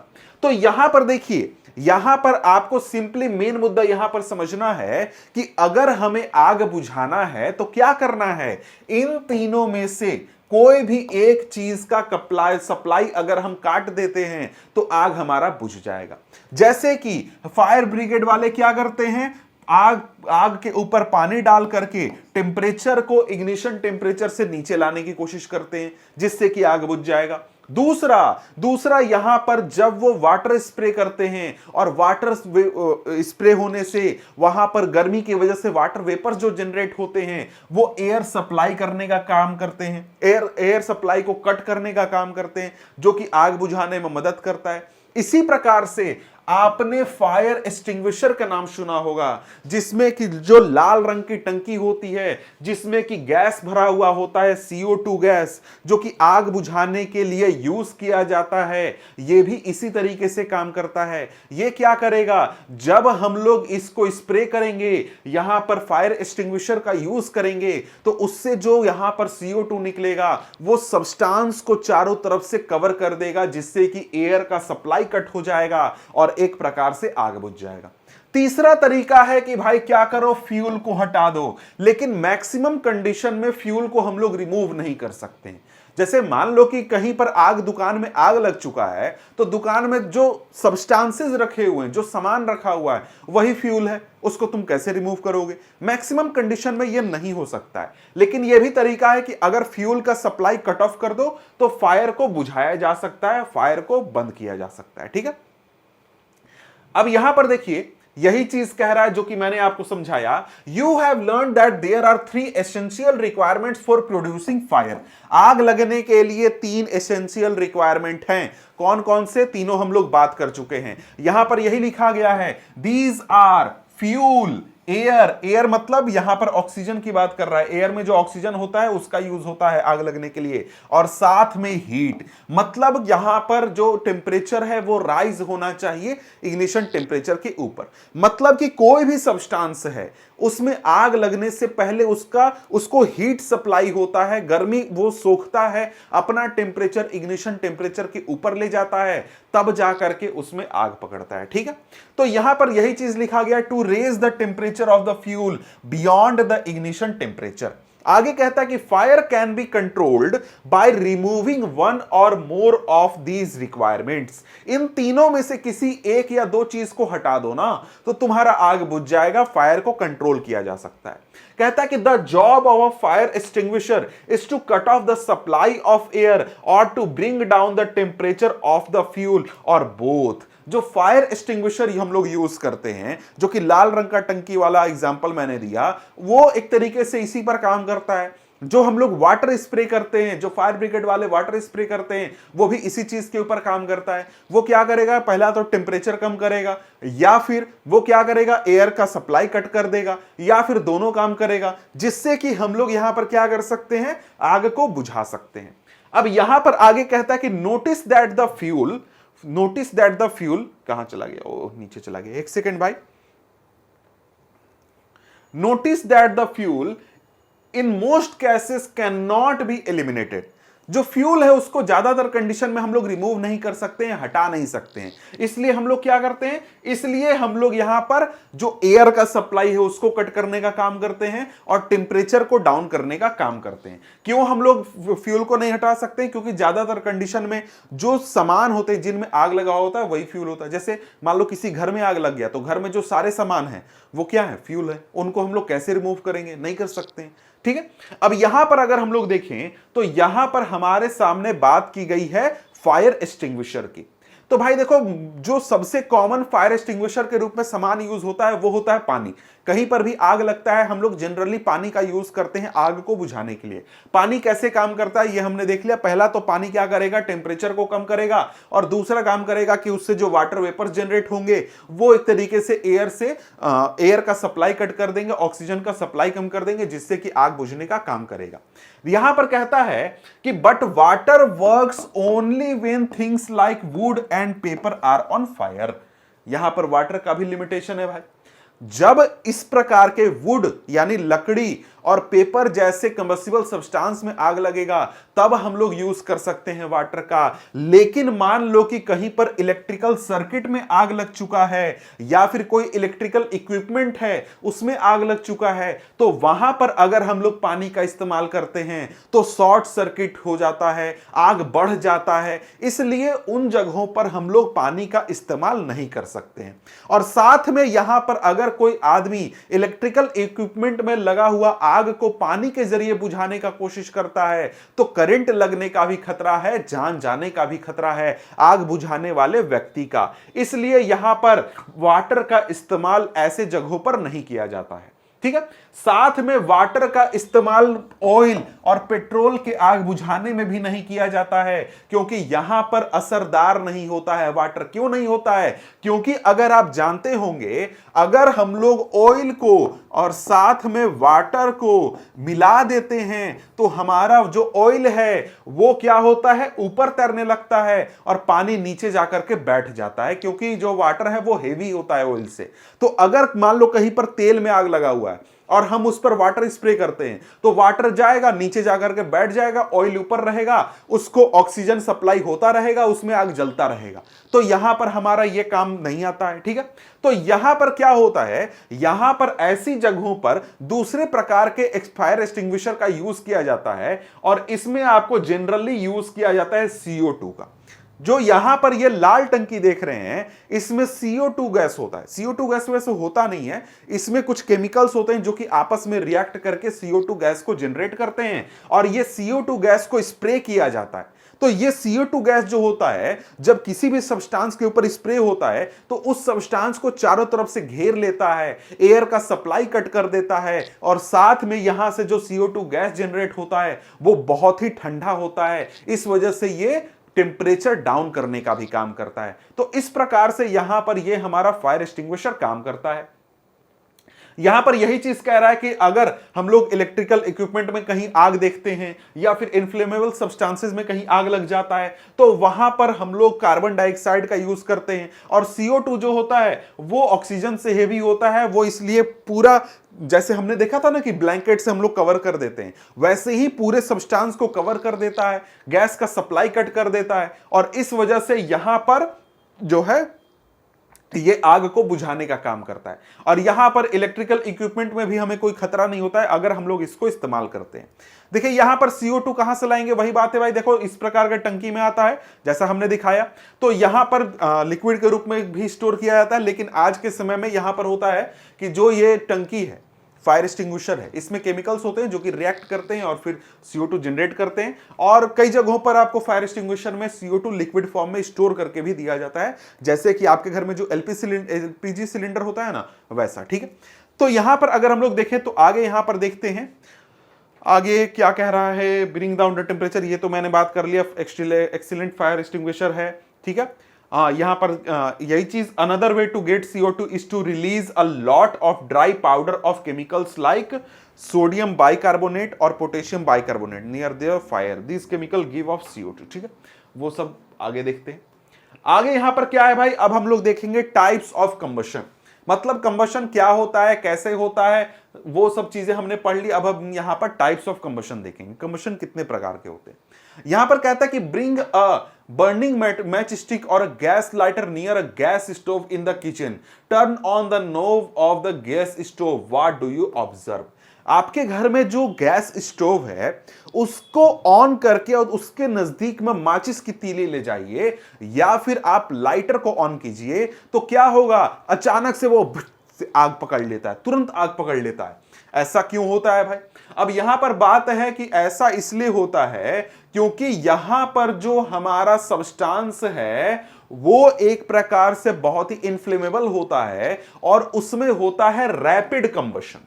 अब इसमें क्या है भाई, मतलब यहां पर यह है कि जो गैस है, जो हमारा LPG गैस होता है, वो बहुत ही रैपिडली बर्न होता है और हीट और लाइट जनरेट करता है। और जब इस प्रकार का कंबशन हो जिसमें कि इन्फ्लेमेबल मटेरियल यूज होता है जो कि बहुत ही रैपिडली बर्न होता है, बहुत ही जल्दी बर्न होता है, तो इस प्रकार के कंबशन को हम लोग रैपिड कंबशन बोलते हैं। इसके साथ साथ अगर हम लोग देखें तो यहां पर जो फास्फोरस होता है वो भी हमारे एयर में बर्न हो जाता है रूम टेम्परेचर के ऊपर। ठीक है, अब इसके बाद यहां पर देखें तो यहां पर हमारा दूसरा टाइप ऑफ कंबशन का स्पॉन्टेनियस कंबशन, मतलब कि कई बार सब्सटेंसेस होते हैं ना, उनको आग लगाना नहीं पड़ता है, वो खुद ब खुद उनमें आग लग जाता है और वो खुद ब खुद जलने लगते हैं। तो यहां पर ये हमारा दूसरा टाइप ऑफ कंबशन है जिसमें कहता है the type of material in which a material suddenly burst into flames without the application of any apparent cause is called spontaneous combustion. तो यहां पर फास्फोरस वाला एग्जांपल है कि भाई फास्फोरस जो है वो रूम टेम्परेचर पर कई बार अपने से आग उसमें पकड़ लेता है। तो यहां पर ये हमारा क्या हो गया, स्पॉन्टेनियस कंबशन।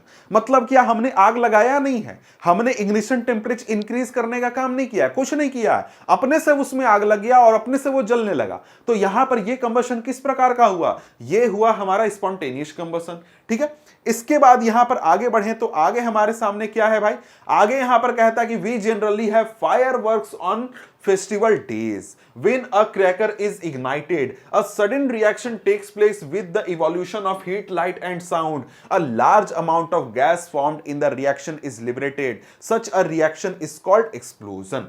अब ये हमारा तीसरा टाइप ऑफ कंबशन है, इसमें इसको हम लोग क्या बोलते हैं, एक्सप्लोजन बोलते हैं। एक्सप्लोजन में क्या होता है, एक्सप्लोजन में हम लोग कोई भी मटेरियल है, इन्फ्लेमेबल मटेरियल है, उसको जब आग लगाते हैं तो उसमें ऐसा केमिकल रिएक्शन होता है कि sudden release of heat and light होता है। मतलब सडन उसमें बर्निंग हो जाता है, सडन वो जल जाता है, एक साथ पूरा सब्सटेंस जल जाता है और हमें एक जोरदार साउंड सुनाई देता है, सॉरी देखने को मैं बोल रहा था, सुनाई देता है। तो ये हमारा होता है एक्सप्लोजन।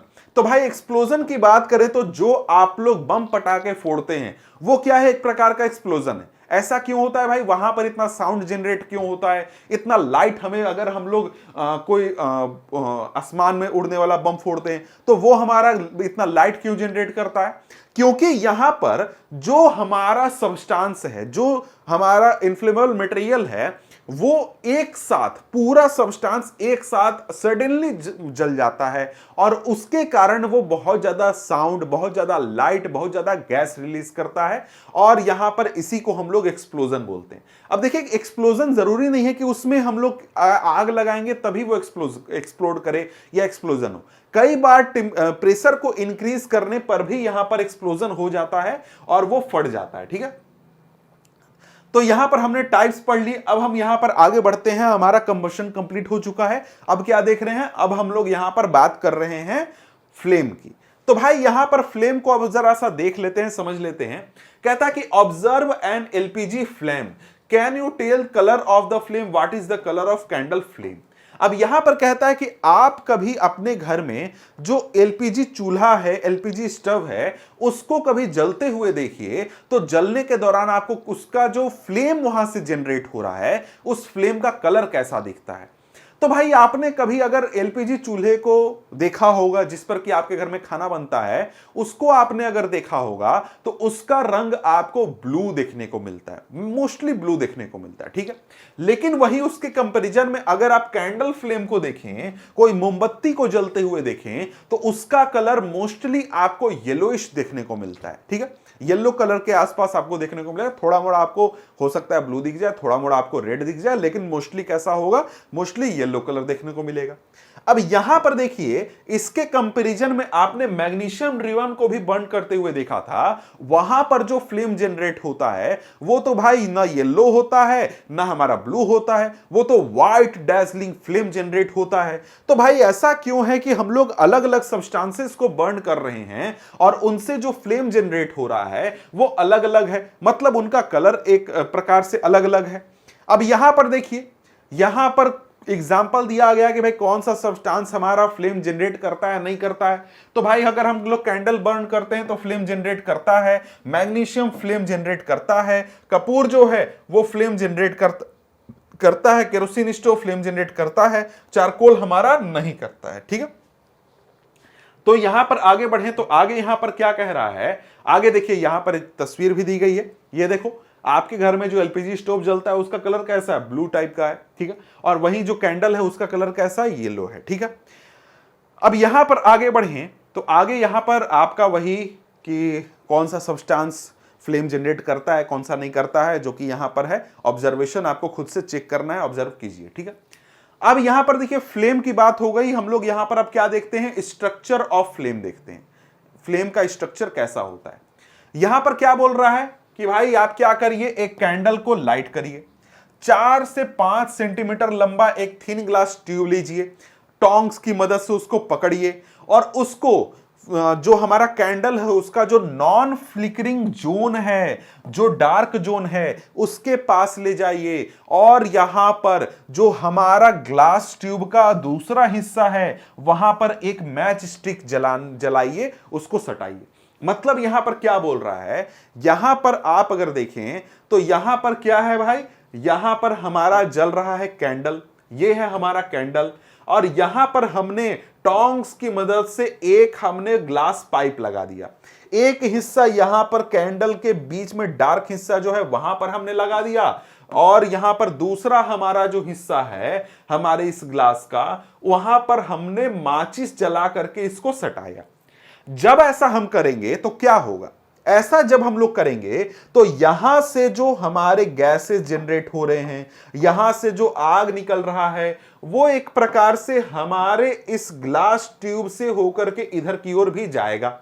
और जब हम यहां पर माचिस की तीली लाएंगे दूसरी एंड पर, तो हमें देखने को मिलेगा कि यहां पर हमारा इस हिस्से में, मतलब कि यहां जो ग्लास का दूसरा हिस्सा है, यहां पर हमें फ्लेम देखने को मिलेगा। क्यों देखने को मिलेगा भाई, तो फ्लेम जनरेट कैसे होता है यह चीज आप यहां पर अब समझ जाएंगे। तो यहां पर अगर हम लोग आगे देखें तो भाई यहां पर हमने जब चैप्टर को शुरू किया था तब हमने एक चीज देखा था कि कई सारे सब्सटेंसेस होते हैं, वो जब जलते हैं तो वो फ्लेम जनरेट नहीं करते हैं, और कुछ सब्सटेंसेस होते हैं वो जब जलते हैं तो काफी फ्लेम जनरेट करते हैं। तो भाई कोई सब्सटेंस फ्लेम कब जनरेट करता है और क्यों जनरेट करता है, तो उसका आंसर यहां पर आपको दिया गया है। कहता है कि the substance which vaporises during burning gives flame.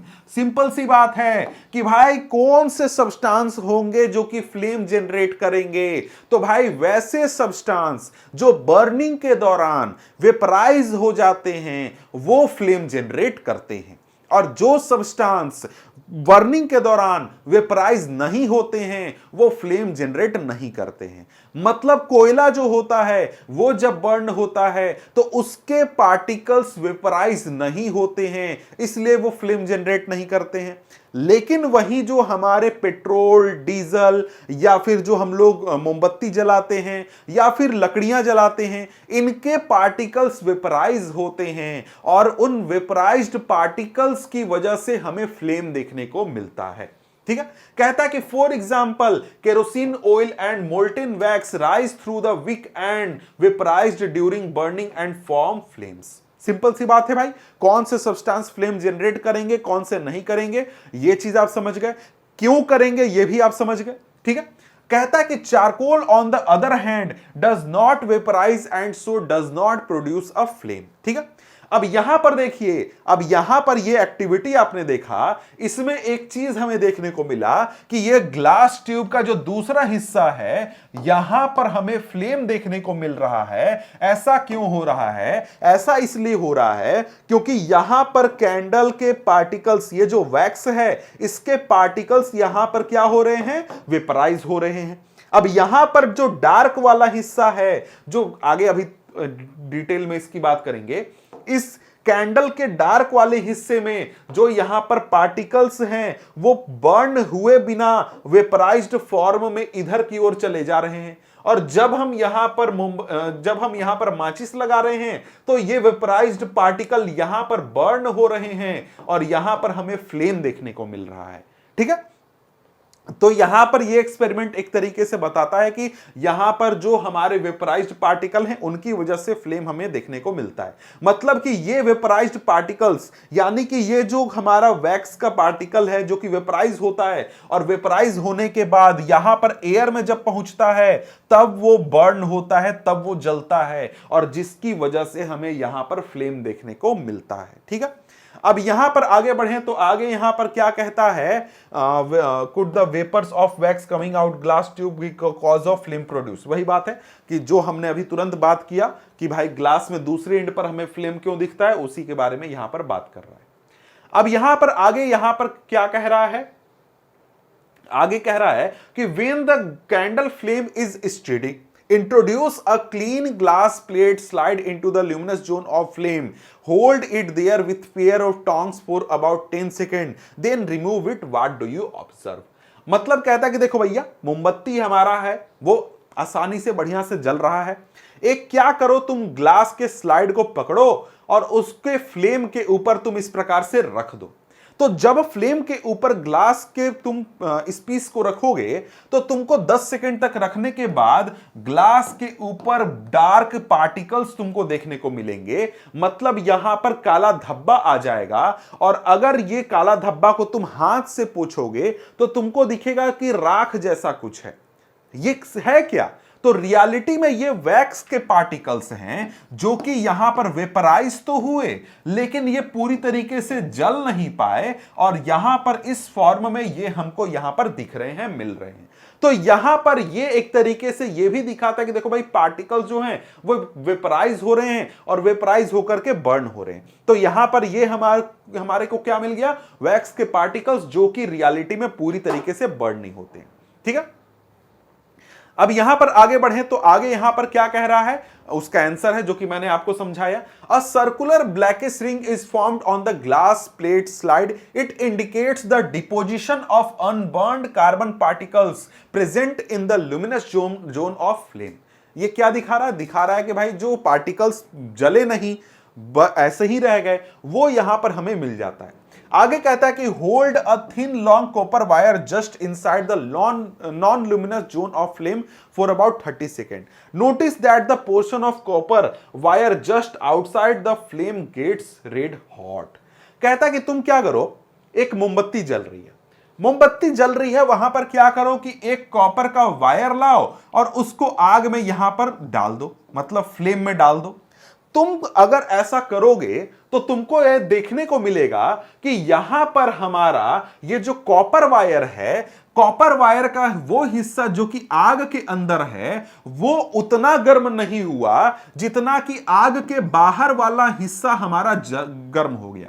यहां पर जो हिस्सा है वो हमारा बिल्कुल गर्म होकर के लाल हो चुका है, लेकिन जो हिस्सा इस वायर का फ्लेम के अंदर हमने रखा है वो हिस्सा लाल नहीं हुआ है। कारण क्या है? कारण यहां पर यह है कि जो फ्लेम होता है, जो कैंडल फ्लेम होता है, उसके जो बाहर का हिस्सा होता है यहां पर हमारा मैक्सिमम टेम्परेचर होता है और मैक्सिमम हीट हमारा यहीं पर जनरेट होता है। और यहां पर कैंडल फ्लेम का जो बीच का हिस्सा है, सेंटर पॉइंट है, यहां पर हमारा मिनिमम टेम्परेचर होता है। ठीक है, तो ऐसा क्यों है? ऐसा अभी तुरंत हम लोग बात करेंगे। सिंपली मैं आपको समझा दूं, ऐसा इसलिए होता है क्योंकि यहां से जो वैक्स के पार्टिकल्स हमारे इवापोरेट होते हैं वो यहां पर पूरी तरीके से नहीं जल पाते हैं, लेकिन वो जैसे जैसे यहां पर बाहर के हिस्से में पहुंचते हैं उनको ऑक्सीजन अच्छी तरीके से मिलता है और वो अच्छी तरीके से बर्न होते हैं और वो ज्यादा हीट जनरेट करते हैं। ठीक है, ये रीजन है। ठीक है, अब आगे यहां पर क्या कहता है कि does it indicate that the non luminous zone of flame has high temperature? जी हां, बिल्कुल सही बात है।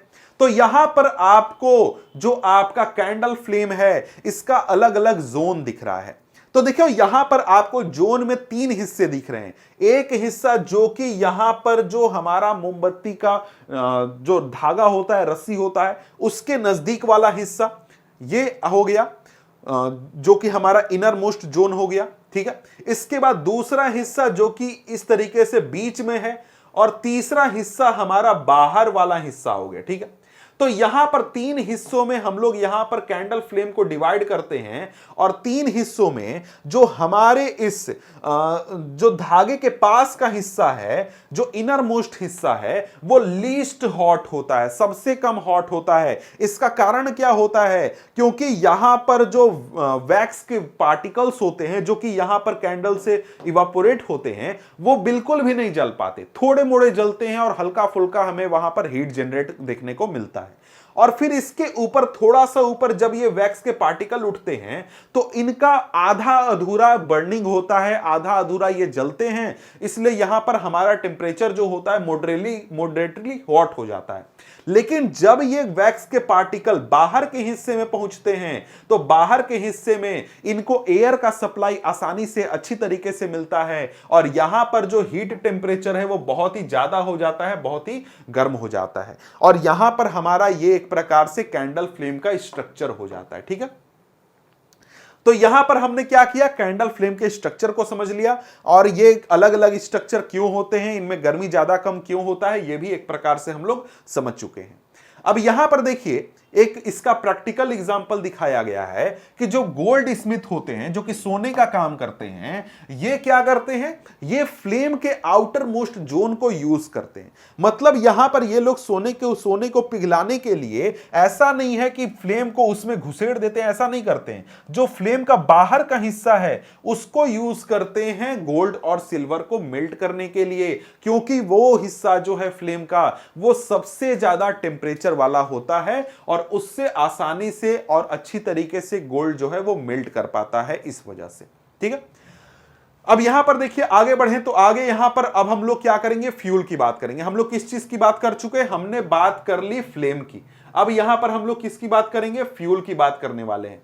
तो यहां पर अगर हम लोग देखें तो टॉपिक ही है हमारा what is a fuel. Fuel क्या होता है?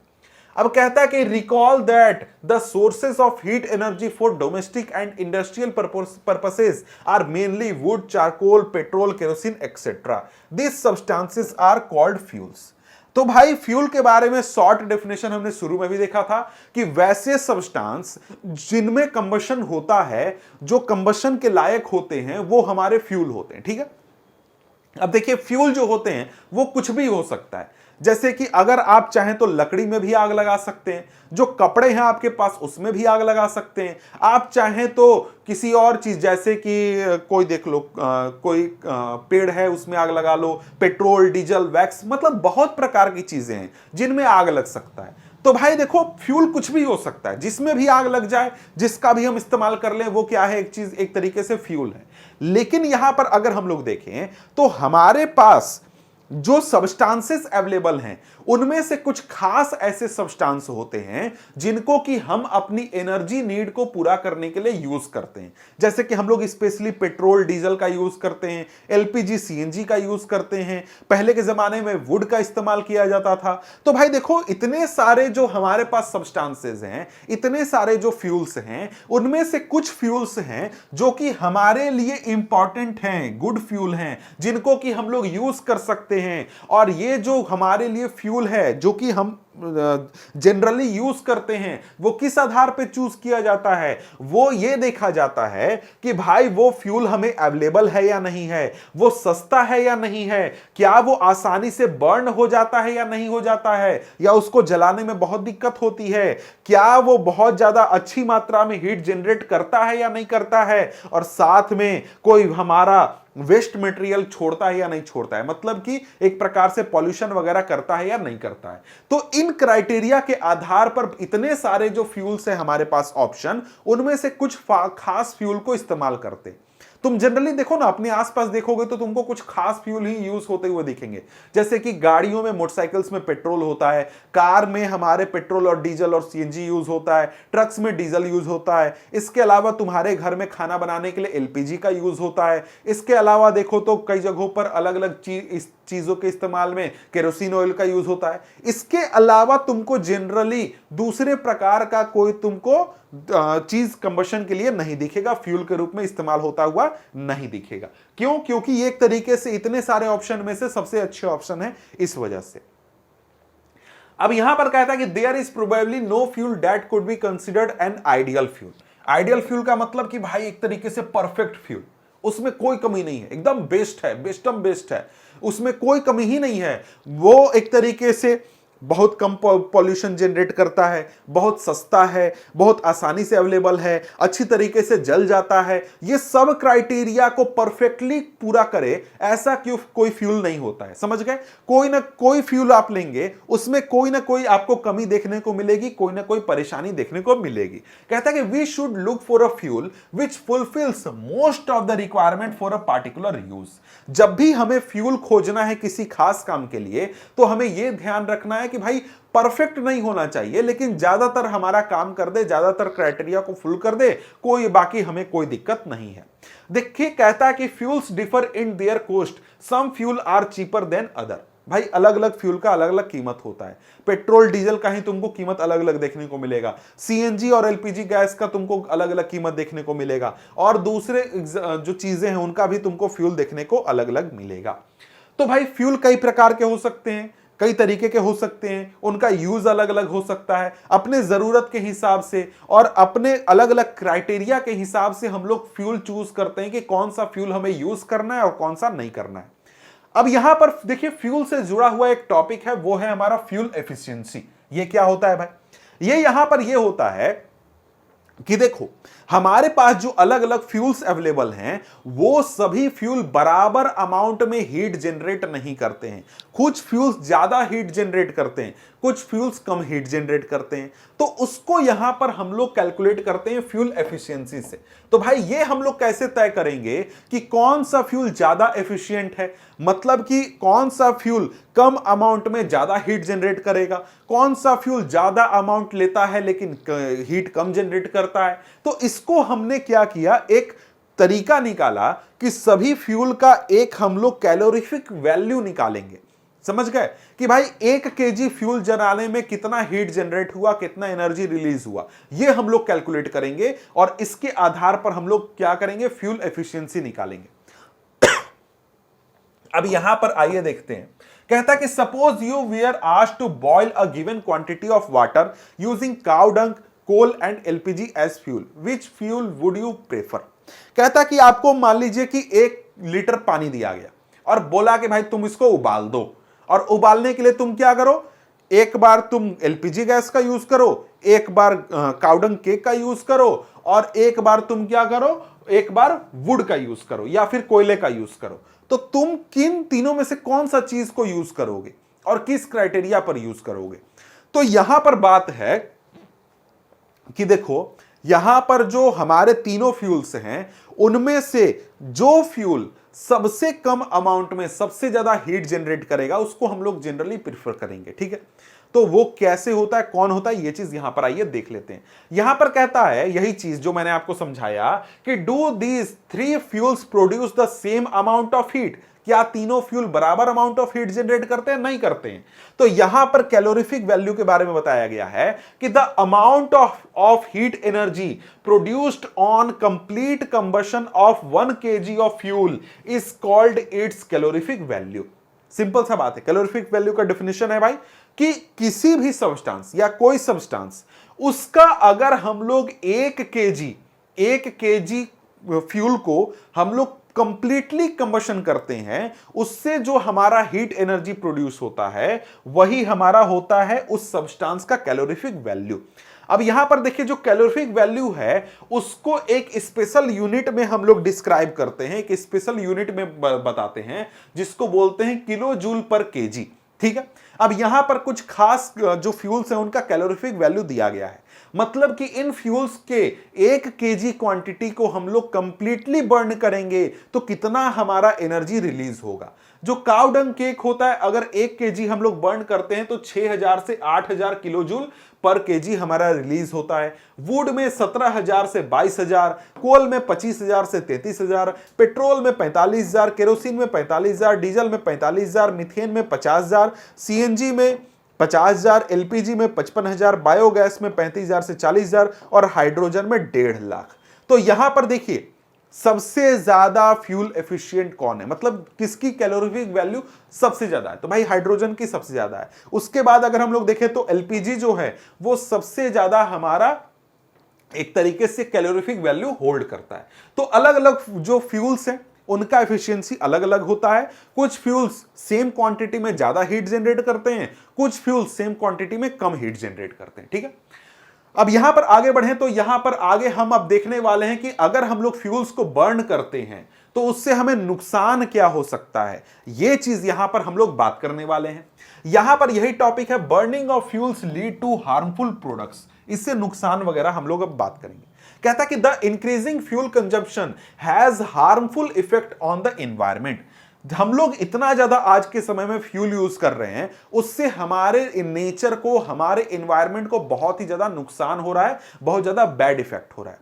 देखो यहां पर हम लोग के आसपास जो फ्यूल यूज होता है, जैसे कि जो हम लोग वुड यूज करते हैं, कोल यूज करते हैं, पेट्रोलियम के सब्सटेंसेस यूज करते हैं। पेट्रोलियम सब्सटेंसेस में आपका diesel, petrol, LNG, CNG, LPG ये सब आ जाते हैं, समझ गए। तो इनको जब हम लोग यूज करते हैं तो इनकी वजह से अनबर्न्ड कार्बन पार्टिकल्स हमारे नेचर में रिलीज होते हैं, हमारे एनवायरनमेंट में रिलीज होते हैं, जो कि एक प्रकार से हमारे नेचर को या फिर हमारे एनवायरनमेंट को पॉल्यूट करने का काम करते हैं। और ये पूरे एनवायरनमेंट के लिए हार्मफुल होते हैं और साथ में हमारे हेल्थ के लिए भी हार्मफुल होते हैं।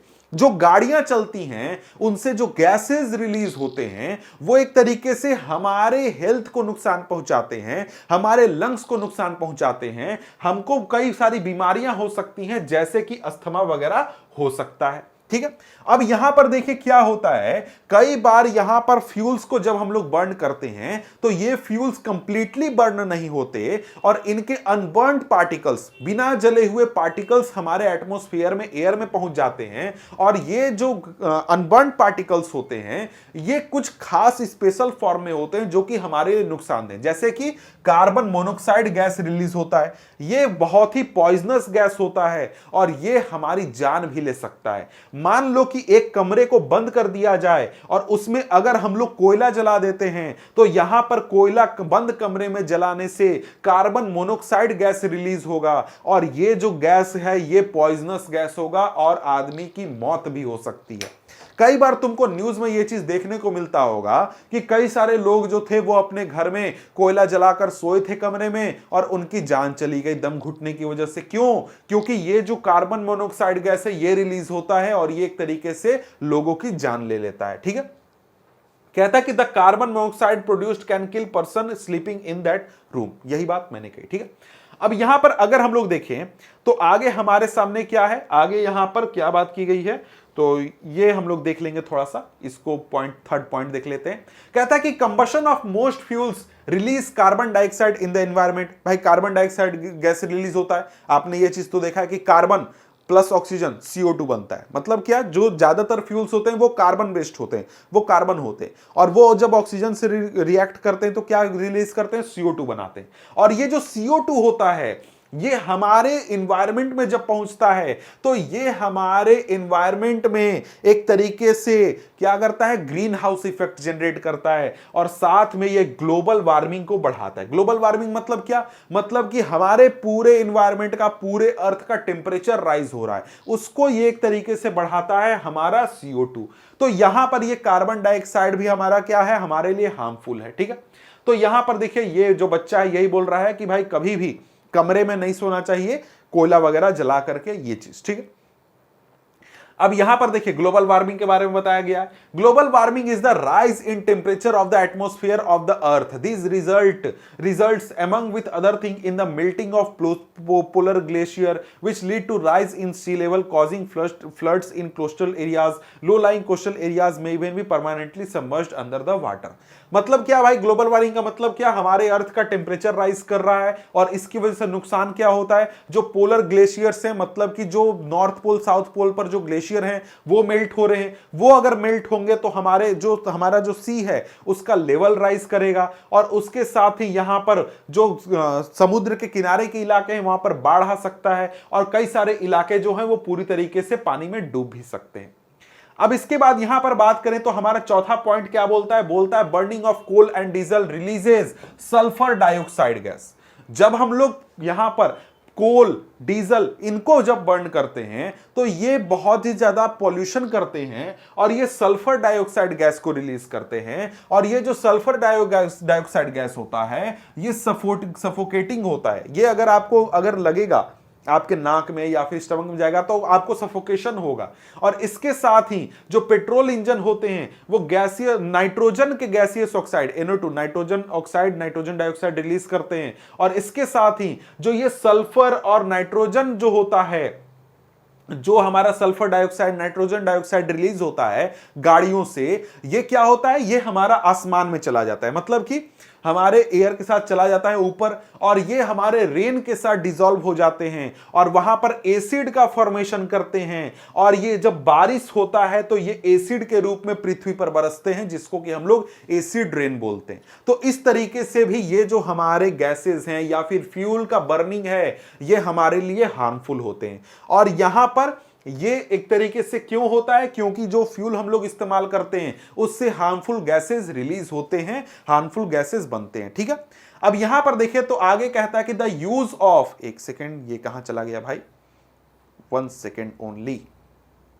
The use of diesel and petrol as fuels in automobile is being replaced by CNG because CNG produces the harmful product in very small amount. CNG is cleaner fuel.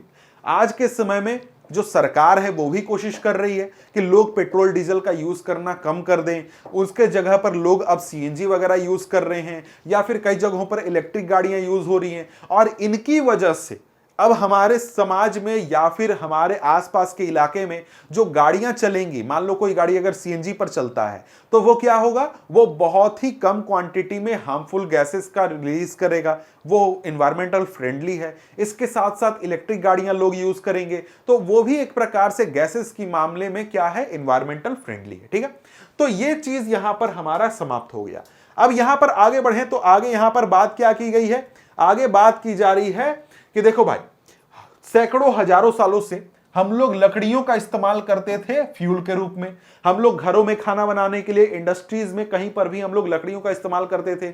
लेकिन अब धीरे धीरे इसको हम लोग कोयले से या फिर LPG से रिप्लेस कर रहे हैं। मतलब जो फैक्ट्रियां वगैरह हैं वहां पर कोयला यूज हो रहा है, घरों में LPG वगैरह यूज हो रहा है। लेकिन आज के समय में भी जो देहाती इलाके हैं, गांव के इलाके हैं, वहां पर आज भी लोग फ्यूल का इस्तेमाल करते हैं, क्योंकि फ्यूल जो होता है, जो वुड होता है, लकड़ी होता है, वो आसानी से अवेलेबल होता है, बहुत ही सस्ता होता है। और इसके साथ ही जब ये लोग वुड का इस्तेमाल करते हैं, लकड़ी का इस्तेमाल करते हैं अपने फ्यूल के लिए, फ्यूल के रूप में, तो इनसे जो स्मोक निकलता है, ये स्मोक इन लोगों के हेल्थ के लिए हानिकारक होता है। लोगों को कई तरीके की बीमारियां होती हैं, इसलिए यहां पर जो यहां पर सरकार है वो भी कोशिश कर रही है कि गांव तक भी हम लोग क्या करें, एलपीजी गैस पहुंचा दें, ताकि लोग एलपीजी गैस का यूज करें और उनको एक तरीके से अच्छा जिंदगी मिल सके, ये बीमारियां होने का खतरा कम रहे। अब इसके साथ साथ एक और प्रॉब्लम ये है कि अगर हम लोग लकड़ियों का इस्तेमाल कर रहे हैं फ्यूल के रूप में, तो लकड़ियां भी तो चाहिए होंगी, लकड़ियों को यानी कि पेड़ों को काटना भी तो होगा। और यहां पर लकड़ियों यानी कि पेड़ों को काटने की वजह से हमारे आसपास एक प्रॉब्लम होता है, ये प्रॉब्लम है हमारा डिफॉरेस्टेशन, यानी कि बड़े से बड़े जंगल धीरे धीरे साफ हो रहे हैं, लोगों की जरूरतें बढ़ रही हैं और लोग जो हैं वो ज्यादा से ज्यादा पेड़ काट रहे हैं, जिससे कि पूरे इलाके के इलाके जंगल जो हैं वो साफ हो जा रहे हैं, खत्म हो जा रहे हैं। ठीक है, ये भी हमारे सामने समस्या है। तो यहां पर देखें तो ये चैप्टर हमारा समाप्त होता है। चैप्टर के बाद यहां पर कुछ इंपॉर्टेंट पॉइंट्स आपको चैप्टर के दिए गए हैं, ये आप चाहें तो पढ़ सकते हैं। यहां पर एक्सरसाइज है जो कि यहां पर हम लोग करने वाले नहीं है। मिलते हैं हम आपसे अगले वीडियो में अगले चैप्टर के साथ, तब तक के लिए गुड बाय।